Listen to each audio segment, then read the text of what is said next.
Now you got a doozy. This one's got a few more steps along with it. Make sure you follow order of operations in reverse. We're finding the inverse, right? So here we go. Remember, finding the inverse, swap the x and the y with each other. So they need to flip those. X is now equal to 4 times y minus 3 to the 5th power plus 21.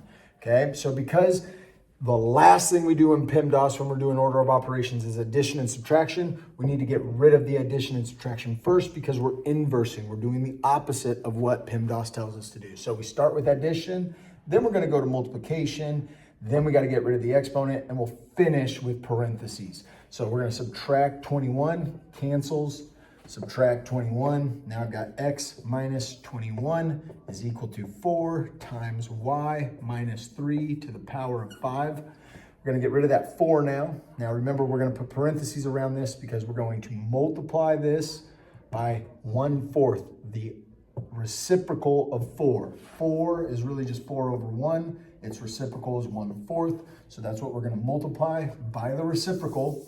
So we can multiply it by both of these terms over here. Okay, so we're just going to say all of this times 1/4. The 1/4 is going to cancel that 4. Multiply this entire side by 1/4. Now what I have is 1/4 times x minus 21 is equal to y minus 3 to the power of 5. Y minus 3 to the power of 5. Opposite of putting something to the power of 5 is fifth rooting it. We're going to take the 5th root of that. That will cancel the 5s. We're going to take the 5th root of all of this. Now we've got a lot over here, a little bit over here. This is equal to y minus 3 now. We can remove those parentheses. We've got the 5th root of 1/4 times x minus 21. And now I just got to add that 3, and it's just going to go outside of all of this information. So plus 3 plus 3. It does not want to be part of the 5th root of this expression. So final answer, this cancels, leaving me with just y.